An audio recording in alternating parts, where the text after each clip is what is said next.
with us. It's Tuesday, February 23rd, 2016. This is our Board of Selectmen's meeting, second one in the month of February. As we always do at the outset of our meetings, I invite everyone to please join us in the Pledge of Allegiance.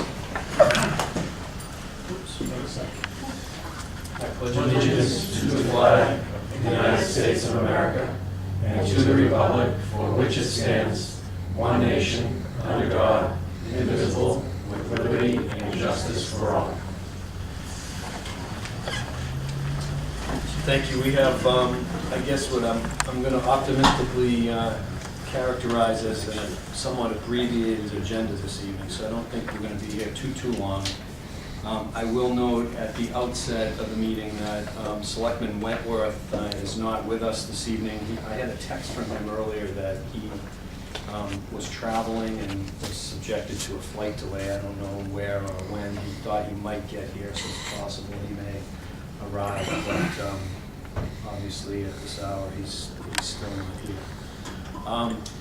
The first item excuse me, that we have on this evening is a continued fuel flammable storage license hearing. This was scheduled roughly a month ago. I'm going to read the hearing notice because not everyone here was present, and while we did open the hearing and take the sole action of continuing it to this evening at 7 p.m. at the request of the proponent's representative, I want to read the hearing notice so folks who may not have been paying attention at that time are familiar with the subject matter. Notice is hereby given in accordance with Chapter 148, Section 13 of the Massachusetts General Laws that a public hearing will be conducted by the Board of Selectmen on Tuesday, January 26, 2016 at 7 p.m. at Tewksbury Town Hall, 10,009 Main Street, Tewksbury on, 1009 Main Street, Tewksbury on the application of Cumberland Farms Incorporated, 100 Crossing Boulevard, Framingham, Massachusetts, by Kathleen A. Souza, Senior Pipeline Manager, to store 32,000 gallons of gasoline and 8,000 gallons of diesel in 2 underground compartment tanks located at 265 Main Street, Tewksbury, Massachusetts, on property owned by Mark P. Ginsberg & Sons Incorporated. The board recommends that comments be submitted in writing to the Board of Selectmen, Town Hall, 1009 Main Street, Tewksbury, on or before noontime on Friday, January 22, 2016. And as I mentioned, we did receive correspondence on the 26th from Attorney John Smolak representing Cumberland Farms requesting a continuance to this evening. I assume you may be Attorney Smolak? Yes. So why don't you come on up here, sir? Thank you. And if there's anyone else with you that is a participant or can offer some information, you're certainly welcome to join us. So just for the record, if you don't mind, yes, your name and affiliation. Yes, my name is Mr. Chairman, other members of the board. My name is John Smolak, attorney for Cumberland Farms, and with me is Bill Henry, Civil Design Group, our project engineer. Should you have any questions of factual nature, he's here to respond to those. As noticed in the notice you just read, the applicant, Cumberland Farms, is seeking a flammable storage license in connection with the proposed redevelopment of 265 Main Street. Over the past year, we've met with actually initially with the departmental review team in the group, and we've had an initial review at that point, have been before the Board of Appeals, have been before the Planning Board, that obtained approvals for the proposed project, which is a redevelopment of a vacant site, which is a proposed Cumberland Farms convenience gas station, which I'm sure you've seen many of them in the surrounding towns being redeveloped, and this is a site that Cumberland Farms really is appreciative of having the opportunity to work on and to do business with the town.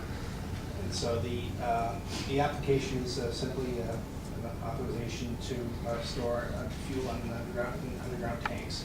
It will be in state-of-the-art which will contain both the state-of-the-art leak detection system and also overhead canopy, which will have a fire suppression system, all the latest environmental controls in them. And so again, we're simply requesting the board to authorize the storage of flammable in these tanks. Have you, there was an outstanding appeal with the zoning board.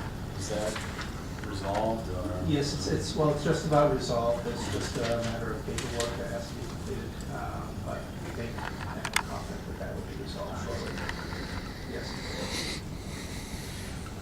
All right, so for my colleagues' benefit, and just a note for those who are potentially watching this conversation, we have an application for the license, and Counselor, it looks to me, and if I misstate anything, I'd ask you just to correct me, but it looks to me like there's one compartment tank that is 20,000 gallons, and then there's a second compartment tank that is 20,000, but it's going to have 12,000 of gasoline, 8,000 of diesel. Is That's that correct statement? Okay, so total of 40,000 gallons. Yes, and that's the standard volume of storage for a typical modern up-to-date gas station that's construction these days. All right, and I will note that in January of this year, the fire department, as is required, reviewed this, and Captain Missione from the fire department issued his approval on the application. I think my colleagues also have copies of the abutters list, so presumably all the abutters have formally been notified of the hearing. And I'm guessing there may be 8 or 10 here on this particular list. And we have correspondence from the owner of the property, as I read in the hearing notice. Mark Ginsberg and Sons Incorporated is the owner of the property, and he is authorizing the use as described in the documentation that was provided to us dated October 3rd, 2014. So each of you should have that information. And I would ask if anyone has any questions they want to pose to council relative to that application. Obviously, our role here, as Attorney Smolak represented, this has been actually quite a lengthy process, if I understand the facts correctly. So we're involved with an interstate overlay district to facilitate a potential business such as this in that particular location. And then a couple of trips, I guess, to the zoning board of appeals and some further discussions. And obviously the planning board has reviewed this in detail, and at some point, not too distant past, voted to approve with some conditions, I believe. Yes. And all those conditions obviously are something that your client has agreed to or is going to execute upon. Yes, that's correct. Okay. So that leaves us with the sole issue of the flammables tank. So let me ask if there are any questions. Just a couple comments. Obviously, it looks like the fire department's already weighed in on it. It's not really hot. And I can see from the butters list that there were no butters here tonight. I don't see any letters from any butters that have any concern. So from our perspective, everything seems to be in order. Right? Yeah, I do. I have one question. I'm sure this has been reviewed through the planning board and just a question. Is there going to be any blasting required for this in it? I don't think there is. I mean, I'll defer that question to Phil Henry, our commissioner. It's undetermined at this point. There is some ledge outcroppings on site. However, we feel that there are areas where we're going to be building the site up. If you're familiar with the site, That's why I'm asking the Main question. Street, Main Street is substantially higher than Old Main, and then while there's a gradual slope before, a substantial slope right before Old Main, the site does gradually decline as you get away from Main Street. As we target these sites, we like to be at or above the intersection grade, so we're going to be picking that site up even on the section of the site that is fairly level. So we think, we haven't gotten to that level of detail yet, but if there is going to be blasting, it's going to be fairly minor and isolated to potentially the the C-store foundation, as well as the underground Is that right? storage tank itself. That UST, underground storage tank hole or grave, as we say, is about 15 feet deep. So, but a section of that, of where the underground storage tanks are located, overhangs into that substantial slope down, which is about 12 feet from top to the bottom of the slope. So we think it's fairly minor, something that they're used to doing if they encounter blast. Can you maybe just describe in a very general sense, I'm assuming that the entrance to this particular C-store gas facility will be where the traffic signals are? Is that- Yeah, so there's two vehicular access points. One is where I'll use the Walmart intersection, which is now a T intersection, a three-way intersection. We're creating a fourth leg into our site, and signal modifications, I would say substantial signal modifications are going to be required. And right now, we are currently wrapping up the MEPA process. And then once we do that, we need to then submit to DOT for a full signal modification plan, which would take about 6 to 9 months. So once that process is complete, I think that would be the last remaining step prior to construction. But to answer you, yes, there's one full access at the intersection, and then just southbound, there's a right-in only to help facilitate people traveling northbound before they get to the bridge to pull in, so they don't have to stop at the light and circle back into the site. And to exit, they would all come through the light. They would have to all come through the light. So if I'm looking at that intersection, as you just described it, where is the store and where would these tanks be left and right, kind of visually? Yeah, I actually have 11 by 17. It's the same document? Yeah, it's the same document. So if you were to, if you're standing in the Walmart shopping center drive aisle, right in front of you would be the signal. Just to your left would be the underground storage tanks.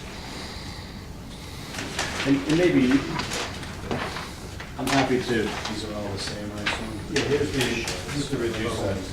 Oh, that would be helpful. Okay. Yeah, we'll share that. Yes. So the underground storage tanks, I think it's easier if you let me approach again. Absolutely. You want a copy? The entrance, the main entrance is right here. Yeah. Here's the Walmart intersection. Right. This is the proposed signal modification. The underground storage tanks are right here. These are the two 20,000 gallon tanks that are going to be submerged. This is the 6 pumps underneath the canopy, and the C-store is located here. So as you're coming in, the C-store is going to be justified to you right here. Okay, that's what I was trying to visualize.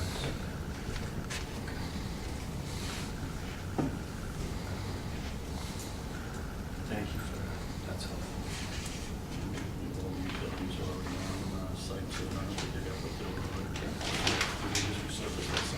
Yep. Okay. All right, I know this, as I stated, is a public hearing. I don't think there's any residents here to speak on that matter, but I want to make sure. I know we have a couple of reporters. Okay. So there's no one present who wishes to express any comment. Exhausting questions from the board. As I stated at the outset, the sole discussion point here is just the flammable storage. And if there's no concerns, I'd ask for a motion to approve the request for the license. I make a motion to approve the license as submitted. All those in favor, please signify by saying aye. Aye. Any opposed? Chair will vote aye as well, so we'll note that was unanimous. However, 4 selectmen only participating. And I want to also just express on the town's behalf, we look forward to doing business with Cumberland Farms, and hopefully very soon we'll see your logos and your name here in the entrance to, or one entrance to our community. So we look forward to that. Well, we appreciate that, and in terms of, I just wanted to add as an aside, I won't take up your time, but in terms of the permitting process that we had gone through, we thought it was a fantastic review process. Any issues that arose came up very early in the process that allowed us to modify our design. Steve Sadwick did a great job in shepherding this through and was very fair and even-handed, and we're willing to listen, which is great. And so just appreciate that. We do have a learning process. We appreciate that as well, because we've had some discussions about that process in general. I'm gonna, if I can indulge you just for a second, do you represent Cumberland Farms and other communities where you're pursuing locations like this? Yeah, personally, I've represented them for about 22 years, and probably about, at least maybe 50 or so different cities and towns. But I've also worked in probably about 100 cities and towns in the past, and so I get to see a lot of. That's why I asked the question. So comparatively, you found this particular process to be a little Yes, bit more yes. effective. Very awesome. And I know Mr. Montori can probably add a little bit to this, but I believe some of the more recent feedback we've had from folks in your shoes is that the interdepartmental meeting early in the process has been instrumental to moving things to a conclusion that's acceptable. Yeah, that's very helpful, and as I said, it identifies issues very early on in the process, and so we're able to quickly resolve them before we get into more detailed design, so that is very helpful. Excellent. Well, we appreciate that feedback. We try to do things a little better all the time. So Thank you very much. you have a great night. Thank you. I don't know if you need these back. I don't think you need copies.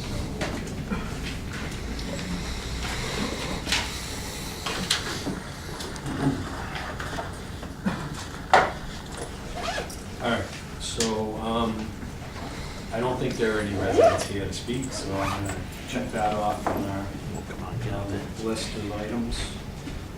Under the new business section of the agenda, we have one item, and my colleagues should have in front of them an application that was submitted by Gonzalo Rubalcaba of Nolan Court here in Tewksbury.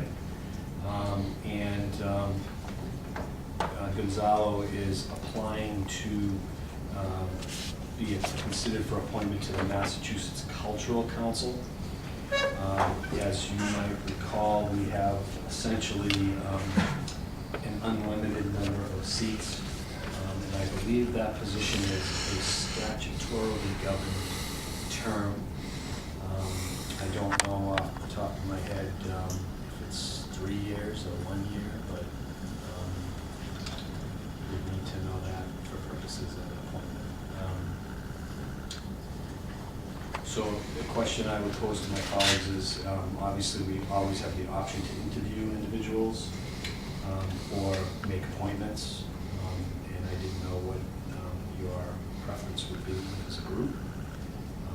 Thus, this ended up on the agenda. So I'm looking for feedback in that regard. Chairman, I think since there are multiple openings, he seems qualified from what I read. He certainly seems like a very bright individual. I think we'll probably exercise that as a